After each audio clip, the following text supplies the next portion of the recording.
Ayon mga kababayan, Luzon, Visayas, and Republic of Mindanao, Province of China ni Digong ang Davao City. Mga kababayan, kakapasok lang na balita, ang PAOK or isang ahensya na nangunguna sa pag-imbestiga sa Pogo sa Pilipinas ay tukoy na kung saan ang lokasyon ni Baklang Barney. Ni Baklang Roque, hindi, ni Harry Roque, dating spokesperson Harry Roque. Tukoy na ng PAO kung saan. Ako po, Harry Roque, lilipat ka na naman ngayon ng panibagong destinasyon. Your next destination is Romania. Kasi tapos ka na dyan sa Dubai, di ba?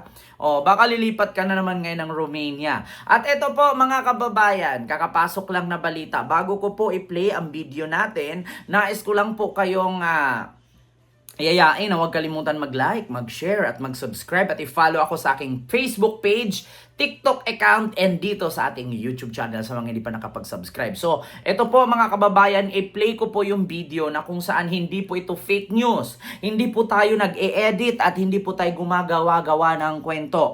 Ang Baklang Barney, tukoy na kung saan siya nagtago sa kanyang lungga. Naku, baka kasama niya si Shrek at si Fiona. Oo, eto na mga kababayan, pakinggan nyo po.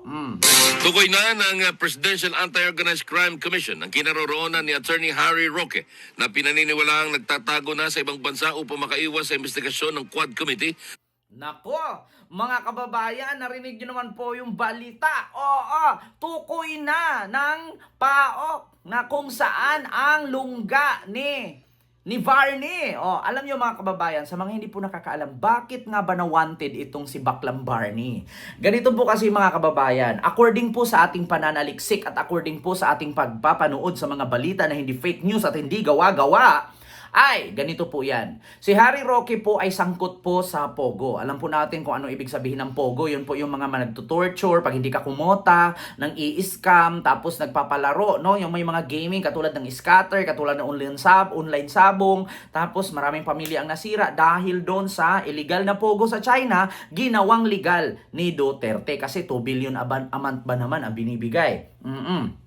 So ngayon mga kababayan, naimbestigahan at kasali sa imbestiga itong si Harry Roque kasi nakita po doon nung ni-read sa Purak, Pampanga ang naturang pangalan ni Harry Roque at ang kanyang mga flight. Oo, nandoon sa opisina sa Pogo sa Pampanga. At bakit mayroong mga schedule at mga papel si Harry Roque na nandoon? Yun pala, ang Pogo ang spender ni Roque or di kaya yung kanyang tawag dito, yung sponsorship na kung saan siya lilipad, saan siya gugora. Kasama ang kanyang harbat, na si De La Serna. Binadgetan ata siya ng Pogo. At ngayon mga kababayan, isa pa sa sangkot ni Harry Roque, merong isang Pogo, miyembro ng Pogo, yung Chinese at ibang nationality na nakatira sa naturang bahay na nakapangalan kay Harry Roque at pilit itong itinatanggi ni Harry Roque sa Quad Committee hearing na hindi daw sa kanya ang bahay pero nakapangalan sa kanya at doon nagbayad sa kanya yung naturang mga foreigner na sangkot sa Pogo. At eto na mga kababayan, bukod sa bahay na kinasangkutan ni Harry Roque ay pinaimbestigahan ng Kongreso at ng Quad Committee hearing na kung saan bakit milyon-milyon ang pera ni Harry Roque na pumapasok sa kanyang bank account. At ito ay inimbestigahan at hiningian ng dokumento si Harry Roque kung saan nanggaling ang kanyang milyon-milyon na pera na hindi niya napaliwanag at ito'y tumakas. At wala pong kinalaman ang Bureau of Immigration sa pagtakas ni Harry Roque kung bakit nakalipad dito at papunta ng United Arab Emirates or UAE. Ngayon mga kababayan, tukoy na po ng PAO kung saan si Harry Roque, no? At ito nga ay aarestuhin. Bukod sa hindi pagsumite ni Harry Roque ng dokumento na hinihingi ng Congress para ipaliwanag niya kung saan nanggaling ang kanyang yaman, tumakas ito kasamang asawa. Nako po mga kababayan, eto na, panoorin niyo ko. Organization ng Philippine Offshore Gaming Operators. Sa press briefing sa Malacanang, sinabi ni PAOK spokesperson Dr. Winston Casio na meron na silang intelligence report sa kinaroroonan ni Roque, subalit hindi pa maaaring ihayag sa ngayon. Meron anyang counterpart ang PAOK na nagbibigay ng impormasyon sa kinaroroonan ng dating presidential spokesman at isusumiti nila ang kanilang impormasyon sa tamang ahensya at sa tamang pagkakataon. Nako mga kababayan, meron na meron ng informasyon or tukoy na ang lokasyon ni Harry Roque. Ngayon mga kababayan, asaan na yung ipapakulong ko kayo? Mga kababayan, kakayanin ko ito. Lalaban ako. Ako si Baklang Barney. Sabi ni Roque, nako, ilabas mo yung tapang mo, Harry Roque. Kung talagang matapang ka, animal ka, pisingyawa ka, demonyo ka. Kayo nagpakasasa sa magandang buhay at sa milyon-milyon hagang pera, pero napakaraming Pilipinong tinutorture pag hindi kumuta sa pang-i-scam dahil sa pogo na yan. Ginagawa ninyong legal ang illegal sa China.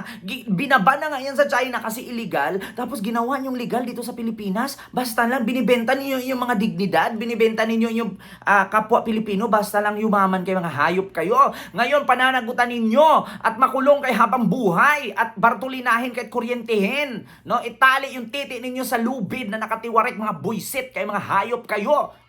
Ito, continue. Si Roque ay iniuugnay sa Pogo Hub sa Pampanga kasunod ng investigasyon sa Quad Committee ng Kamara. Ronnie Ramos sa Banta. Kita nyo naman yan. Tukoy na po si Baklang Roque. So ito na mga kababayan. Actually mga kababayan, hindi talaga ako naaawa sa mga ganitong tao. Bakit? Daig pa nila yung mga kriminal.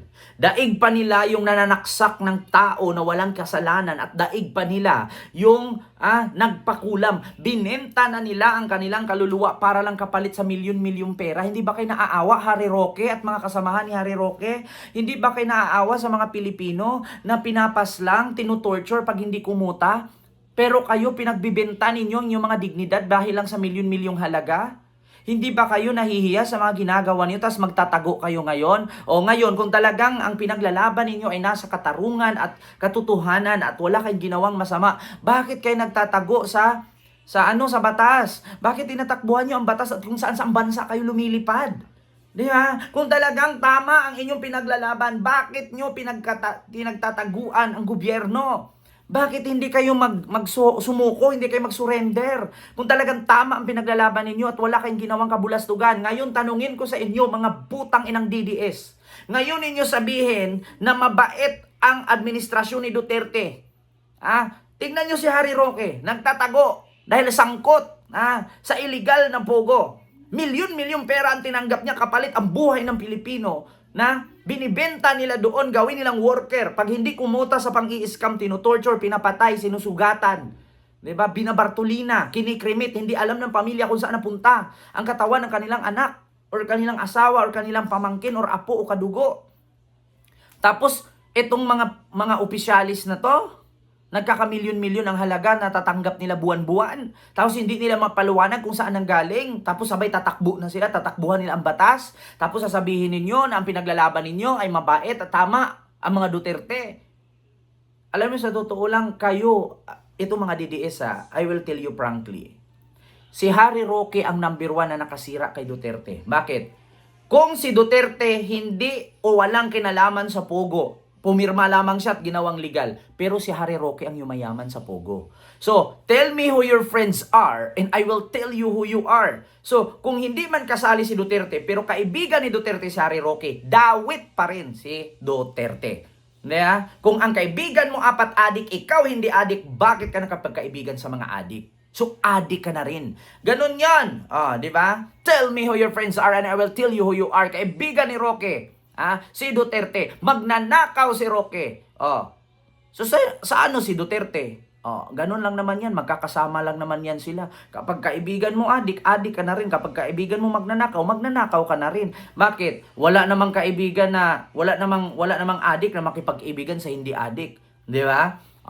Wala namang magnanakaw, makipagkaibigan sa mga hindi magnanakaw. Siyempre, makipagkaibigan dyan sa mga magnanakaw. Bakit? Sila lang nagkakaintindihan. Ngayon, kung hindi totoong magnanakaw si Harry Roque, kung hindi totoong tumatanggap siya ng milyon-milyong halaga mula sa Pogo na illegal, bakit nagtatago siya? So ngayon mga kababayan, kayo na lang pong humusga. Ito lang pong masasabi ko mga DDS. Si Roque ang sample sa mga DDS na sinungaling, magnanakaw at kurakot. So yun lang mga kababayan, maraming salamat and see you next vlog. God first. Thank you.